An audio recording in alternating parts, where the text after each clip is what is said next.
The phase 2 multi-cohort KEYNOTE-158 study evaluates the anti-tumor effects of the PD-1 inhibitor pembrolizumab in several rare solid tumor types, including malignant pleural mesothelioma.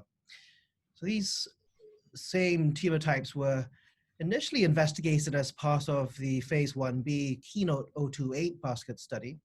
However, unlike the KEYNOTE-028 trial, which was limited to patients with tumor specimens expressing PD-L1, the KEYNOTE-158 study includes eligible patients irrespective of biomarker status.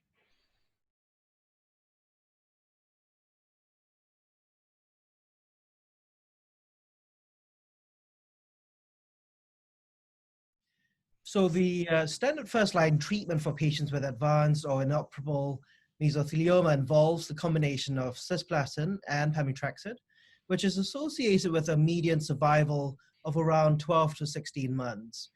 There's, however, currently no recommended standard of care second-line treatment for patients with mesothelioma. And treatment options for patients following progression on standard first-line therapy currently include pemetrexed if it hadn't already been given as first-line therapy, immune checkpoint inhibitors, vinorelbine and gemcitabine chemotherapy. And in fact, a meta-analysis of 49 studies that predominantly included second-line treatment with targeted therapies or chemotherapy reported a pooled median overall survival of around 8 months.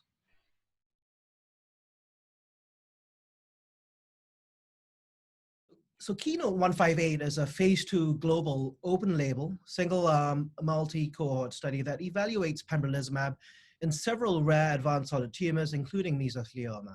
And the main eligibility criteria for enrollment in this trial include intolerance or disease progression after at least one prior line of standard therapy, measurable disease as per RECIST version 1.1 by independent central radiologic review, ECOG performance status 0 to 1, and adequate organ function.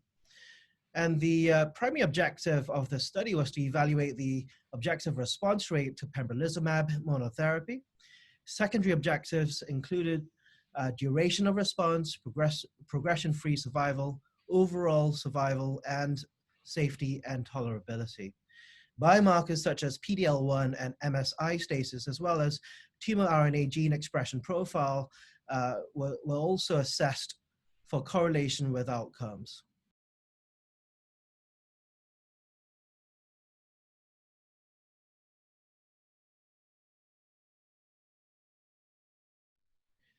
So preliminary anti-tumor activity was already demonstrated with pembrolizumab in patients with previously treated PD-L1 positive mesothelioma in the phase 1b KEYNOTE-028 study. In that study, the objective response rate was around 20%. The responses were durable with a median duration of response of around 12 months. And this KEYNOTE-158 study evaluated efficacy and safety outcomes with pembrolizumab monotherapy in a larger cohort of patients with previously treated mesothelioma, irrespective of PD-L1 expression, to try and determine the clinical benefit of pembrolizumab in these patients and the potential relationship between outcomes and biomarker expression.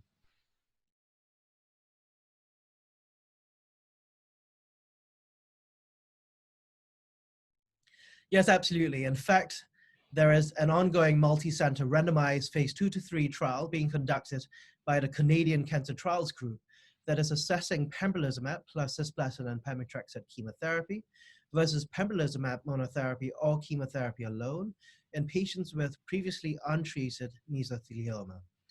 Other combinations currently under investigation include pembrolizumab plus lenvatinib in patients with previously treated mesothelioma in the phase 2 POMELA study, and also pembrolizumab plus the mesothelin vaccine CRS-207 in patients with previously treated mesothelioma, and pembrolizumab plus hypofractionated stereotactic radiotherapy in patients with unresectable mesothelioma in a phase 1 mesoprime study.